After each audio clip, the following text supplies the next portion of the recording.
자, 저는 오늘 하늘과 땅 사이에서라는 제목으로 말씀을 전하고자 합니다. 하늘은 비물질이에요.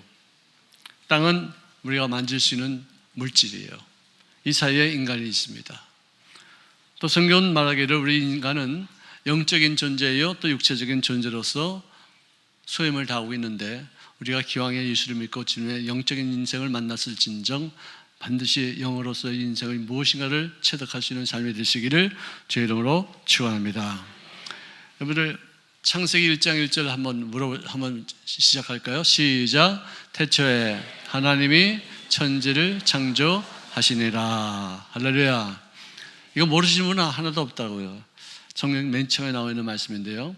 근데 태초에 하나님이 천지, 이거 한 단어예요. 근데 그 속에 보면은 하늘과 땅이죠. 근데 거기도 또 자세히 원문을 보면은 하늘들과 땅은 하나인데 하늘은 여러 개라는 거예요. 땅이 혼돈하고 공허하며 흑암이 깊음 위에 있고, 자, 땅이 무질서했어요. 형체가 없었어요. 근데 거기에 흑암까지 캄캄하게 이렇게 둘러싸여 있는데 하나님의 영이 수면 위를 운행하시더라. 아멘. 이것은 무슨 뜻이냐? 하나님의 영 바로 밑에는 물이 지구를 둘러싸여 있었더라, 그 뜻이에요. 모르는 것 같은 무슨 말이지? 자, 수면, 하나님의 영이, 성령이 지구에 있는 물 위에 운행하셨더라는 것은 물을 덮고 있다는 건데, 성령이 이렇게 벗겨지면은 그 속에 물이 있었다는 것이죠, 지구가. 근데 이 둘째 날에 주님께서 말씀하신 것이 뭐냐?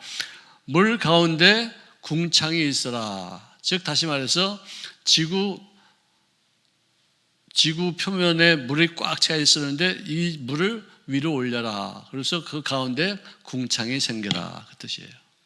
그럼 물이 아래물과 윗물으로 나뉘어졌는데, 아래물은 바다요, 강이요, 샘들이고, 윗물은 지구 전체를 둘러싸고 있는 큰 물주머니가 지구를 이렇게 다 싸고 있었다는 것이죠. 그러나서는 물들은 생물로 번성하게 하라. 땅 위에 하늘이 궁창에는, 즉 그 하늘 위에는 새들이 날아다닐지어다. 그래서 새들이 날아다니고 구름이 왔다 갔다 하고 비행기가 왔다 갔다 하는 그 하늘을 우리가 스카이, 궁창, 이 성경적으로 말하면 궁창이고 우리가 말하는 것은 하늘이다. 근데 스카이, 하늘이다. 그것으로만 끝나지 않고요, 또 하늘이 있어요. 그것을 우리가 유니버스, 즉 우주의 공간이라고 말하는데요. 자, 욥기서 26장 7절에 보니까 그는 북편 하늘을, 북쪽에 있는 하늘을 허공에 펴셨다. 무슨 말인지 잘 모르죠. 나도 참 내 머리가 짧아서 상상력이 좀 잘 안 먹혀요. 너무 엄청난 일이기 때문에. 북편 하늘, 우리 북쪽에 있는 저 하늘에 거기에 허공을 이렇게 펴셨대요. 그러고 나서는 땅을 그 허공의 공간에 다셨대요. 지구가 허공에 떠 있죠? 대답이 없어요. 지구가 어디 매여 있습니까? 아니면 굴러다닙니까? 지구는 허공에 떠 있죠. 근데 이게 벌써 망원경이 발명되기 전에 수천 년 전에 욥기서에 기록되어 있는 말씀이에요. 땅이 허공에 떠 있는데 그 허공이 떠 있는 것이 어떤 자전과 공전을 이루기 위해서 절묘한 어떤 그 법칙을 따라서, 그것도 23.5도가 딱 기울어져서 태양이 가까이 이쪽에 있을 때는 북반구가 여름이 되고 태양이 이쪽으로 가 있을 때는 남반구가 태양과 가까이 있기 때문에 여름이 되고, 사시사철에 그렇게 해서 정해지는 건데, 이게 어떻게 우연히 생겼다고 말하는 자체가 난 너무나도 이상해요. 어떻게 이렇게 기가 막힌 절묘한 법칙이 어떻게 우연히 하다 보니까 생겼어? 아니죠. 누군가가, 디자이너가 이 일들을 계획하고 설계하고 만들었기 때문에 이루어진 줄로 믿습니다. 자, 시편 147편 4절에는 그가 별들의 수요를 세시고 그것들을 다 이름대로 부르시는 도다. 별들의 숫자를 어떻게 셀 수 있을까요? 우리 지구가 있는 태양계가 있는 이 은하계만 해도 별들의 숫자가 수억 개가 돼요. 근데 그런 어떤 은하계가 또 수억 개가 되면은 그 이거는 의억이야, 의억.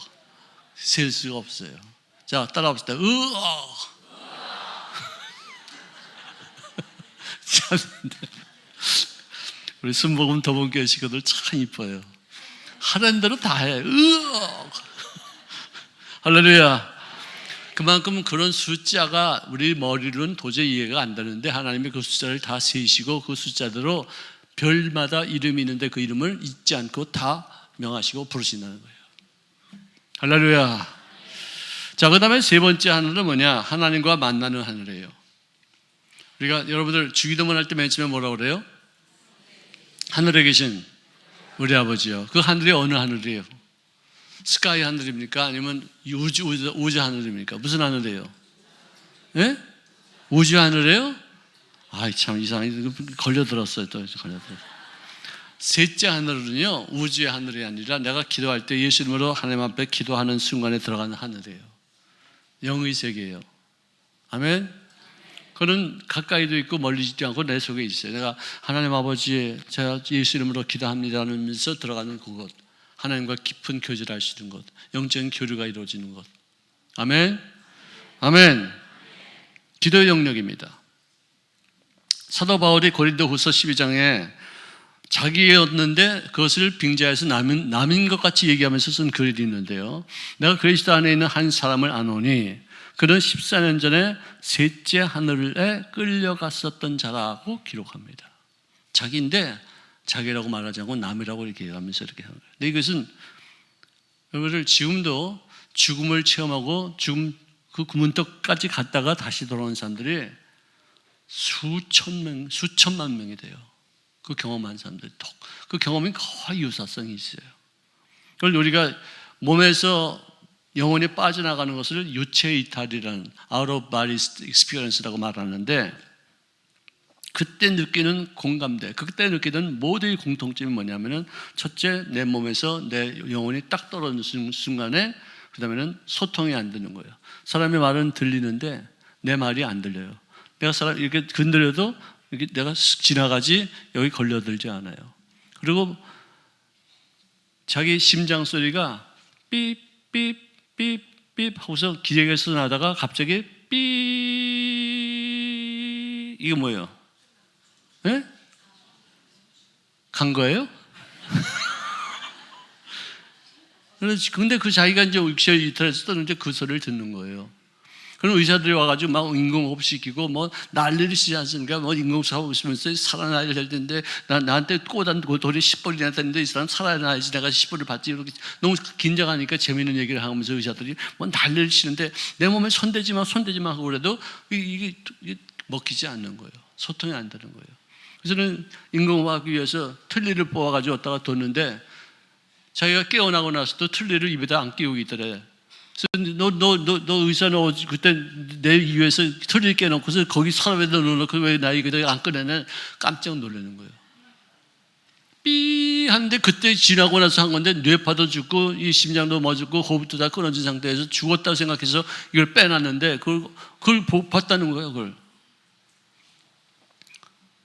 유체 이탈이 되고 나서는 캄캄한 데로 갔다 탁 통과하고 난 다음에 그때 대부분이 종교를 떠나서 모든 사람들이 보는 것이 뭐냐면은 정말로 찬란한 빛이 탁 보인다는 거예요. 그래서는 절대 평화가 마음속에 찾아오고 더 이상 불안과 염려와 근심과 두려움이 탁 사라져요.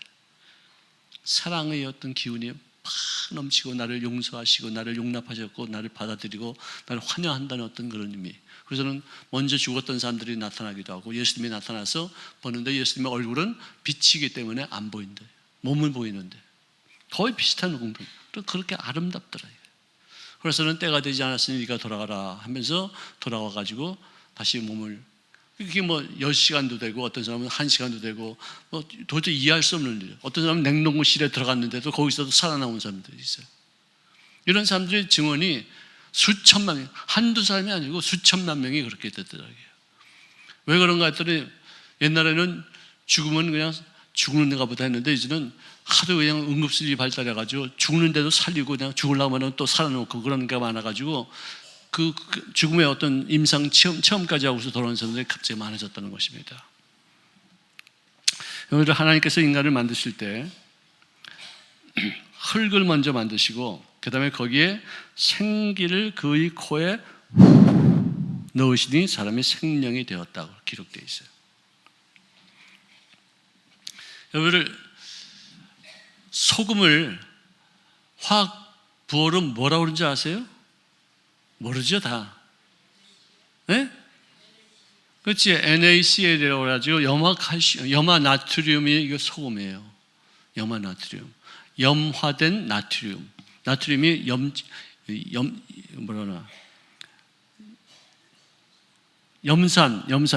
같은 어떤 상황으로 되어진 것을 우리가 나트륨이라고 그러고요.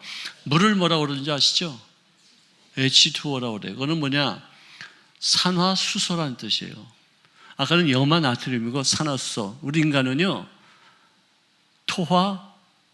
토화영이에요. 아니야, 토화영이 아니죠. 영화토지, 영화흙이에요. 흙이 영적인 존재가 되었다는 것이에요. 하나님의 영과 흙이 만나고 나서 우리 속에 생명이 되어서 하나님과 교제할 수 있는 어떤 그런 존재가 되었다는 것입니다. 흙이 영적인 존재가 됐다는 뜻이죠. 그래서 만약에 우리가 예수를 믿지 않고서 영적으로 살지 못하고서 죽적으로 살다가 죽으면은 전도서 3장 19절에 보니까 짐승의 죽음같이 사람도 죽으니 사람의 짐승보다 뛰어남이 없으면 모든 것이 다 헛됨이로다. 즉 이것은 영적인 존재가 흙이 되어서 묻히는 것으로 끝나는 것이에요. 여기를 흙적인 물질인 존재가 하나님을 만나서 영적인 존재가 되어서 천국 가는 게 낫지, 아니 이렇게 영적인 존재가 되어서 이 땅에 살면서 하면서 짐승같이 살다가 하나님을 알지도 못하고 죽어서 흙으로 돌아가는 존재가 됐을 때겠느냐 이거죠.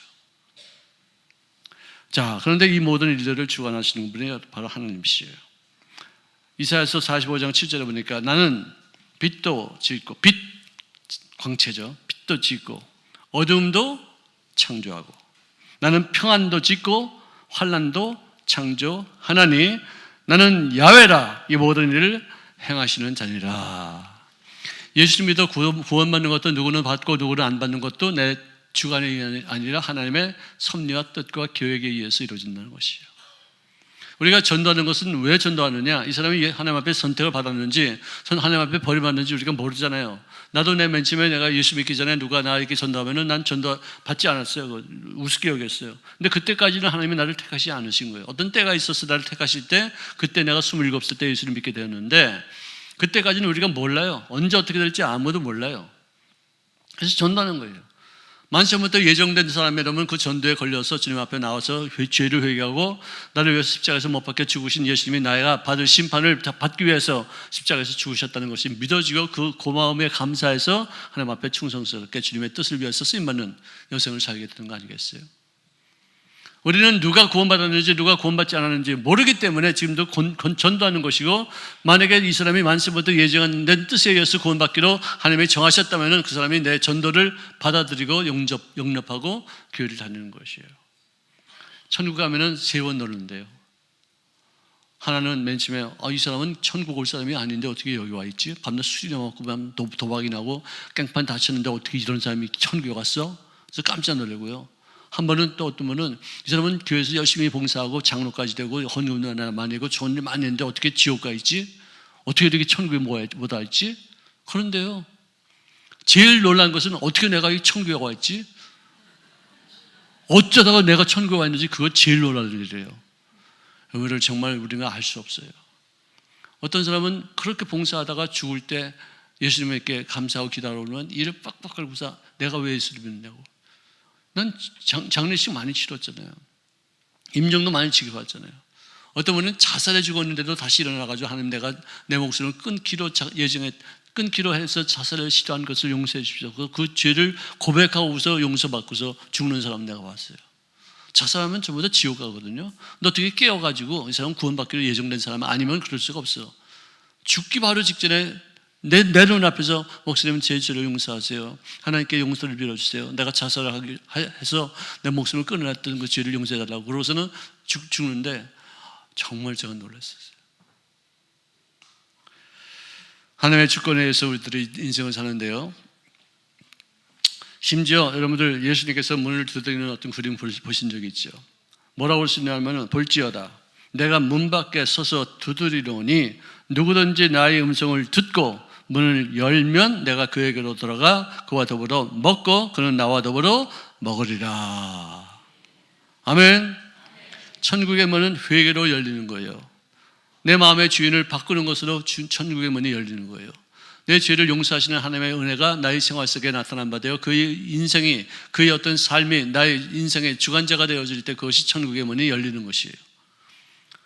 그런데 참 내가 마음의 문을 여는, 내 자유의지에서 내가 마음의 문을 여는 것으로 인해서 내가 천국 백성이 되어지고 구원받는다고 말하지만, 근데 내가 내 마음을 여는 것조차도 하나님이 나에게 열 수 있는 기회를 허락하시고 열 수 있는 상황을 허락하시기 때문에 내 마음을 열려지는 것이지 내가 여는 것이 아니에요. 이거는 칼빈의 예정론을 우리가 신봉해야 될 이유가 바로 그것이에요. 자유의지, 여러분들 자유의지가 어디 있습니까? 우리한테 자유의지라는 것은 뭐냐? 어항 속에다 고기를 넣었더니 고기가 여기 왔다가 여기 갔다가 여기 왔다가 여기 왔다가 왔다 갔다 하는, 이거는 자유의지가 될 수 있어도 바깥으로 튀어나오는 자유는 없어요. 요 안에서는 자유의지가 있을 수 있어요. 내가 뭐 아무리 잘났고 어쩌고 저쩌고 그래도 나는 지구라는 그런 어항 속에서 태어나서 거기서밖에 살 수밖에 없는 그런 상황이, 내가 무슨 자유의지, 내가 이 지구를 떠나서 어떻게 살 수 있어요?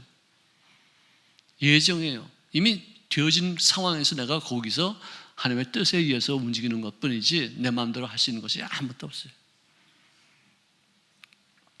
여러분, 시몬턴이라는 사람이 만들어낸 치료법이 하나 있는데요, 그런 암에 걸린 환자들에게 방사선으로 치료도 하면서 의학적인 어떤 치료를 적절히 병행하는 것이죠. 그러면서 사람들에게 상상을 하라고 말하는 것이에요. 암세포를 잡아먹는 백혈구가 너를 치료하게 할 것이다 하는 것을 상상하는 거예요. 근데 그게 상상이 돼요? 암세포를 잡아먹는 백혈구라? 이 상상이 안 되니까 무엇을 제안하냐면은 하얀 토끼가 빨간 귤을 까먹는 모습을 한번 상상해 보라. 여러분, 그거 상상돼요, 안 돼요? 대답이 없어.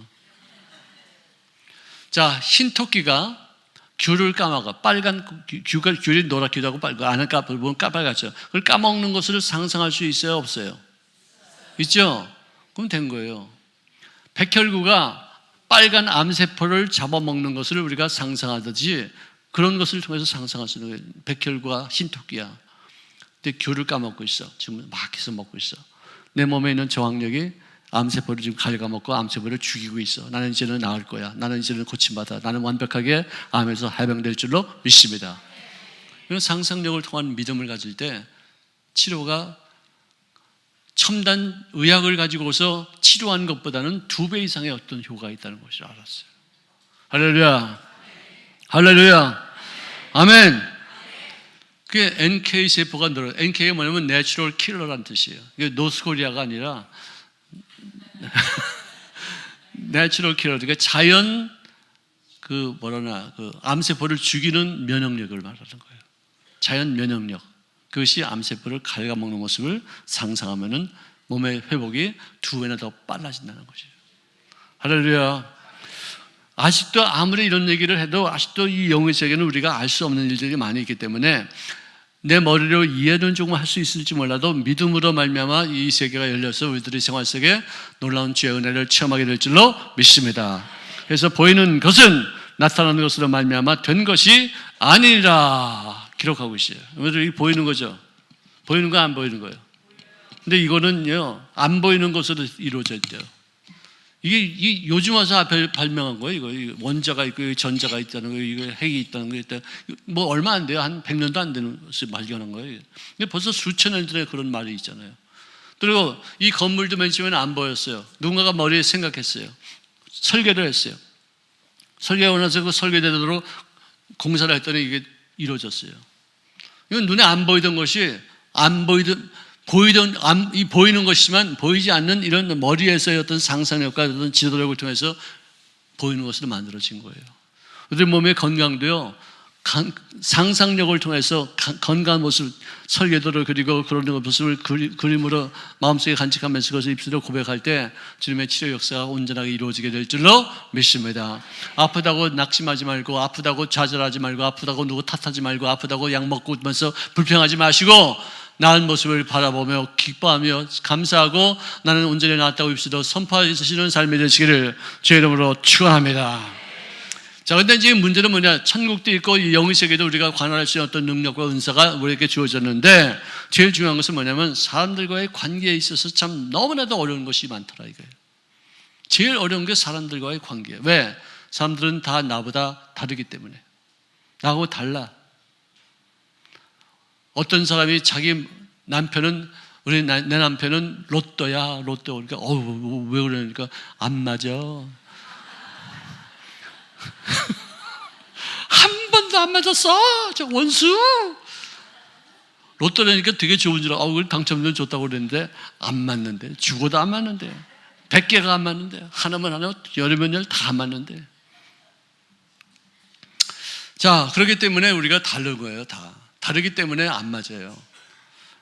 우리가 인간의 유형을 우리가 좀 공부를 해야 돼요. 사람마다 다 유형별로 어떤 종류가 있어요. 첫째로 사교형의 사람들이 있어요. 융통성이 있습니다. 웃는 얼굴입니다. 다정다감합니다. 영업사원이나 또는 어떤 가마력이 있는 어떤 설득력이 필요한 사람들에게 있는 어떤 은사예요. 악수를 해도 딱 이렇게만 하지 않고 착 잡고서는 아유 어떠셔 그래, 아유 그래, 여기다도 끼기도 하고 그냥 뭐 너무나도 따뜻하게 친근하게 이렇게 해요. 어디서 뭐 많이 보던 사람 같기도 하고. 근데 실수도 많고, 그렇다고 해서 또 그 실수에 묶여있지 않고 회개도 빠릅니다.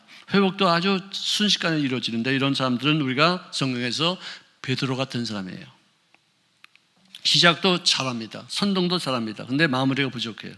칭찬도 듣고 욕도 듣고 잘했다 주인에게 칭찬도 받지만 또 사탄아 물러가라 하는 소리까지 들어요. 이거 변화무쌍이에요. 나는 사도가 됐다가 또 어부가 됐다가 또 어부가 됐다가 또 사도가 됐다가 그냥 뭐 왔다 갔다 해요. 왔다 갔다 해요.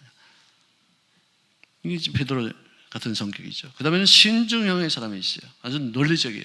계산적이에요. 신중합니다. 유순합니다. 정확합니다. 비판적입니다. 섬세하면서 까다로운 기질이 있으면서 자기 생각에 맞지 않으면은 그냥 마음을 닫아버리고 내팽개치는 그런 사람들이에요. 자기가 이해를 해야지 돼요. 납득이 안 가면은 거부해요. 옛날 같으면 우리가 어른들 말씀이면 무조건 들었지만 요즘 애들은요, 지 맘에 안 듣고 자기 어떤 논리가 거역하면은 부모고 나발이고 없어. 딱딱 거절해요. 그런 게 이제 성격이 옛날에는 감춰져 있지만 그런 표출을 하지 못했지만 지금은 자유로우니까 막 표현이 되는 것이에요. 모세는요, 하나님 앞에 부르심 받을 때에도 하나님이 누구십니까? 물어봤어요. 내가 누구길래 이런 것은, 아니 논리적이에요. 내가 이해를 해야지만 돼요. 하나님, 내가 누구길래 이스라엘 백성들을 내가 출애굽시켜가지고 이게 광야로 내가 나올 수 있겠습니까? 그러니까 하나님이 뭐라고 그러냐면, 너 목동이지? 너 살인자지? 너 옛날에 저 왕궁에서 왕자 생활했지? 그거 묻지 않으셨어요. 네가 누군 게 중요한 게 아니라 내가 너와 함께 하느냐 함께 하지 않느냐, 그게 중요한 거야. 내가 너에게 나의 일을 이루기 위해서 내가 너와 함께 하니 넌 그런 거 묻지 마. 네가 못한다 안 한다 뭐 내가 누구길래 이런 거 하지 마. 내가 함께 할 거야. 이해가 됐죠? 그러니까 수락하는 거예요. 근데 수락하기 전에 또 하나 물어봐. 그러면 나를 보내시니 당신은 누구십니까? 하나님, 내가 누구라고 누가 물는다면 내가 뭐라고 대답하죠? 그것까지 물어봤어요. 나는 스스로 있는 자니라. 내 뜻대로 내 마음대로 나는 나이기 때문에 너는 네가 나가 누군지 묻지 않아도 돼. 내 시킨 대로만 하면 돼. 나는 절대자야. 나는 절대 주관자야.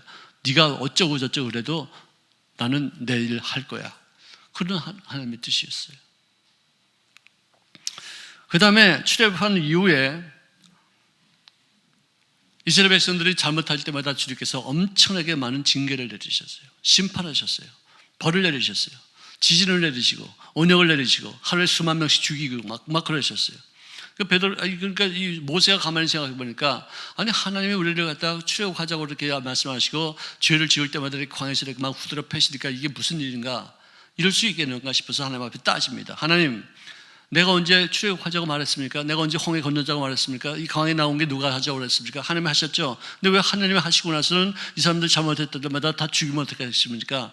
그러면 그 참 사람들이 하나님은 능력이 없어서 이렇게 많은 사람들을 죽이는 하나님이라고 이렇게 말하면 하나님 마음 좋겠습니까? 내 이름을 생명력에서 지원하였더라도 이 사람들 죽이는 이유가 좀 뭔지 좀 얘기해 주십시오. 하나님이 욕되게 하는 거, 하나님의 이름이 욕되게 무능하다고 사람들에게 조롱받는 거 참 꼴 좋겠습니다. 딱 따졌어.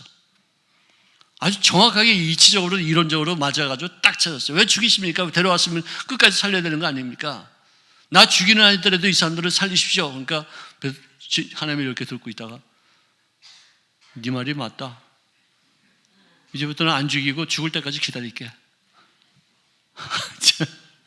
하나님도 모세의 그 어떤 그런 논리적인 얘기에 수긍하시고서 주님께서 인정하셨던 것을 우리가 알 수 있어요. 그래서 그가 광야 생활 중에서 배운 것은 어쨌든 나는 하나님의 뜻에 의해서 움직이는 것이고 주님의 마음대로 하시는 것이기 때문에 내 의견이 하나님 앞에 이게 전달이 되는 경우가 있다 할지라도 나는 절대적인 하나님만 의지하지만 된다는 것을 그가 깨달았어요. 그게 이론이에요. 그게 이치적으로 맞는 거예요. 그래서 그는 하나님 앞에 제사하는 방법을 깨달아서 성경에 기록했죠. 성전을 건축하는 내용을 완벽하게 기술하는 그런 내용이 기록되어 있죠. 진짜 이치적으로 이론적으로 모든 일이 계획성 있게 이루어지는 것을 모세는 조회는 그런 성격의 사람이었기 때문에 그가 지은 책도 그런 식으로 우리에게 전개되고 있다는 것입니다.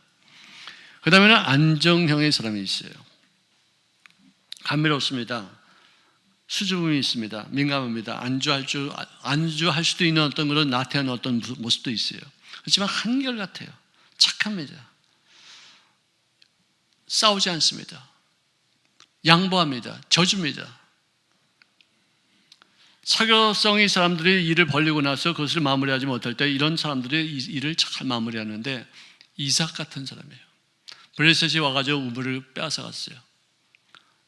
그거 갖고 싸우지 않았어요. 그래 가져가. 난 또 파면 돼. 가서 또 파.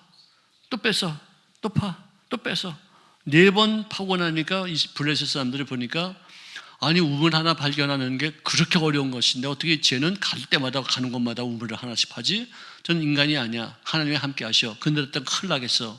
저리가 더불어 함께 다투면 우리가 박살나. 하나님이 그와 더불어 함께하고 있기 때문에 우리는 이 사람하고 친해야 돼. 하고서 쫓아와서 야훼께서 너와 함께 하심을 우리가 분명히 보았으므로 우리와 너 사이에 맹세하여 너와 계약을 맺고 우리 서로 싸우지 말자 하는 그런 얘기를 할 정도예요. 연약해 보이지만 하나님이 그와 함께 하셔서 그를 강하게 만드시는 모습을 보고 나서 원수들까지도 그에게 해를 끼치는 사람까지도 두려워 떨면서 그 앞에 무릎을 꿇고 나중에 자기가 빼앗겼던 그 모든 우물을 다 자기가 점령해서 그 지역을 엄청나게 넓히는 어떤 그런 효과를 얻게 되었다는 것을 우리가 알 수 있어요. 지는 것 같은데도 나중에 보면 이겨나요. 온유한 성격이기 때문에 그렇습니다. 그 다음에는 네 번째는 주도형의 사람이 있어요. 이 사람은 독재적인 기질이 있고요. 독단적입니다. 거만합니다. 자기 마음대로 합니다. 인간의 어떤 100명 중에서 3명 정도가 이런 통솔력이 있는 보스 기질이 있는 사람들이에요. 어떤 일을 중심으로 일하기 때문에 사람들은 관여하지 않습니다. 생각하지 않습니다. 일을 이루는 것을 더 중요하지 일을 못 이루는 사람들을 비판하고 잘라버리고 징계하고 교제를 끊어버리는 사람이에요. 그 사람이 어떻게 해서 일을 못하는지 이 사람에게 어떤 일들을 이렇게 줘야 될지 그 생각하지 않습니다. 일 중심적인 사람이에요. 인간관계에 이렇게 해를 끼친 사람은 못 참아합니다. 바울 같은 사람이죠. 매사에 의욕적으로 업적을 성취하기 위해서 굉장히 저돌적으로 일을 많이 성취해 가는데 한 번은 마가와 더불어 함께 선교여행을 떠났다가 마가가 중도에 너무나도 힘들고 어렵고 너무나도 괴로우니까 포기한 적이 있었어요. 근데 그를 추천했던 그런 바나바가 이 사람을 다시 한번 기회를 주자, 다시 한번 우리 선교여행길에 한번 참여하자 그랬더니 바울은 못한다. 한 번 배신한 놈은 또 배신하기 때문에 이런 놈들 때문에 신경 쓰는 것이 아니라 잘라버려야 된다. 그래서 그것 때문에 서로 싸우고 대판 싸우고서 결별해가지고 바나바는 바나바대로 이 마가를 데리고 가고 바울은 신라와 더불어 함께 이제 유럽 전도를 위해서 떠나게 되는 그런 일들이 있었어요. 그렇지만 맨 마지막에 그와 죽음을 눈앞에 두고서 유언하면서 마가를 용서하고 마가를 데려와라. 마가도 지나는 보기가 나에게 필요한 사람이었다. 내가 버린 것이 내가 참 안타깝다. 그렇게 말하면서 그를 용납하게 됩니다. 참 바울은 정말로 강인한 사람입니다. 그런 사람이 있었기 때문에 기독교가 이런 엄청난 업적을 이룰 수 있는 그런 모습이 되었지만, 우리는 그렇다고 해서 모두가 다 바울 같은 사람이 되어서는 안 돼요. 사람들이 다 잘려져요. 다 포기하게 돼요. 상처 엄청나게 받아요. 서로 이게 이삭 같은 사람도 필요하고, 모세 같은 사람도 필요하고, 베드로 같은 사람도 필요하고, 바울 같은 사람들이 조화를 이루어서 교회를 건강하게 만들 수 있기를 주의 이름으로 축원합니다. 자, 여러분들 오늘 아침에 교회에 나올 때 화장 안 하고 나온 사람 손 들어봐요. 단단히 말고 성가대면 화장 안 하고 나온 손 들어봐요. 화장 안 했어요? 안 했또? 진짜? 대부분 와서 화장했죠. 100명 중에 한두 명뿐이냐 화장 안 한 사람도 있어요. 왜 화장해요? 여기 계신 우리 자매님들은 왜 화장하고 나와요? 이뻐 보이려고? 남들에게 이쁨을 선사하기 위해서. 나에게도 좋지만 남에게도 이뻐 보이게 하는 건 기분이 좋잖아요. 정말 필요한 얘기겠죠. 근데 그리고 두드리고 바르고 붙이고 그냥 별짓 다 하면서 다 예쁘게 보이려고 그러는데, 겉사람은 그렇게 예쁘게 보이려고 애를 쓰면서 속사람의 아름다움은 무시하고 막 사는 사람들 많이 있어요. 주의 종은요, 겉사람 안 봐요. 속사람이 얼마나 아름다운가, 얼마나 치장을 했는가. 하나님의 말씀으로 그리고 성령으로 기름 부심 받고 향수 뿌리고, 그 다음에 예수 피로 맨 처음에 예수 피로 먼저 닦아야 되겠죠. 건강해야 되겠죠. 예쁘고 건강하고 향기롭고 좀 아름다운 사람들이 내 눈에 보이지, 겉으로만 이쁜 사람들 내가 딱 보면은 무슨 생각이 떠오르냐? 야, 너는 그 이쁜 얼굴 때문에 고생 많이 했겠구나. 발자 더럽게 좀 셌구나. 이 남자한테도 쳐보고 저 남자도 그냥 발길로 차보고 또 이 사람한테는 채워보고 별짓도 다 했구나. 이런 게 보이는데 내가 어떻게 할게요? 우리 속사람을 아름답게 꾸미시기를 주의 이름으로 축원합니다. 아멘. 우리들이 영혼을 아름답게 건강하게 관리할 때 그야말로 향기가 되는 거예요. 그것이 인생의 많은 사람들에게 도움이 되어지고 좋은 영향력을 미치는 귀한 재료가 될 줄로 믿습니다. 오래전 일입니다. 1995년도에 오클라호마에 있는 CIA 건물을 폭파해서 168명이 죽고 약 670몇 명이 부상당한 어떤 엄청난 사고가 있었어요. 그 폭파범은 맥베인이라는 사람인데 20살, 20대 사람이에요. 그가 주도했어요. 그 사람은 미국이 잘못했다, 정보국에서 잘못했다, 그래서 세상이 이렇게 어지러운 곳이다라고 아주 철두철미하게 국가에 대한 어떤 반항감이 강했어가지고 이 CIA 본부를 폭파해야 되겠다 싶어서 오랫동안 계획해서 터뜨렸는데, 이 사람은 죽기까지 자기는 잘못한 게 없다요. 어른 아이들이 몇 명이 죽었다는 것 때문에 내가 좀 미안하긴 하지만, 그렇지만 그 모든 책임은 다 미국 정부에 있다고 생각하면서 하나도 후회하지도 않고 미안하다는 얘기도 안 하고 전부 다 자기는 정당하다고, 이렇게 사람들이 죽어야지 너희들이 정신 차리고서 나라를 올바르게 이끌 것이다 고 믿었어요. 그래서 보통은 사형 선고를 하고 나서 그 사람을 집행할 때는 비밀리에 합니다. 미공개를 하는데 이 사람은 너무 악하고 너무 사악하고 너무 잔인하니까 공개적으로 처형을 했어요. 유가족들이 다 보는 앞에서, 또 TV로 전국에 생중계되면서 그걸 봤는데, 유가족들이 168명이 죽었으니 얼마나 많은 사람들이 유가족들이 됐겠어요. 얼마나 한이 맺혔겠어요. 이가 갈렸겠죠. 이놈이 살인해서 이제는 사형당해 죽는 그 꼴을 내가 봐야 되겠다. 내 이 나쁜 놈의 자식, 나의 남편을 빼앗아가고 우리 아이들을 갖다 죽인 놈, 이 사악한 놈아. 그래서 저는 전부 다 관심 있게 그걸 봤는데, 주사를 딱 놓고서 이 사람이 이렇게 딱 죽는데, 사형 집행이 다 끝나고 나서도 유가족들이 불안해 생각해요. 저놈이 죽으면 우리 마음에 평안이 있을 줄 알았는데, 정부가 우리를 대신해서 원수를 갚아가지고 저놈을 처단시키면 우리들의 마음에는 좀 안도의 마음이 위로가 될 줄 알았는데, 그가 죽었어도 우리들의 마음에 평안도 위로도 없다는 것을 깨달았습니다. 용서를 해야지 평안이 오는 거지, 원수 갚아서 그러게 많은 고통을 주었다고 해서 우리들의 마음에 위로가 되는 것 아닌 것이에요. 우리가 인간 사회에서 살면서 악한 사람이 있긴 있어요. 정말로 악한 사람이 있어요. 그렇지만 대부분 우리가 서로 만나는 사람들끼리 주고받는 어떤 상처는요, 악해서 되는 것이 아니라 서툴러서, 미성숙해서 서로 주고받는 상처가 많아요. 이기심에 의해서, 생각이 부족해서, 자기 방어 차원에서 말하다가 상처를 서로 주고받고 서로 원수가 되고 서로 등 돌리고 보기를 싫어하고 용서하기를 거역해요. 문제는 뭐냐면은 용서하기를 싫어하는 거예요. 용서를 안 하겠다가 아니라 못 하겠다가 아니라 거부해요. 이것 때문에 얼마나 많은 사람들이 고통받고 괴로움 당하는지 몰라요. 자, 여러분들, 전부 다 몸을 좀 풀고, 편안하게 풀고, 호흡을 한번 이렇게 쓱 들여 마십시오.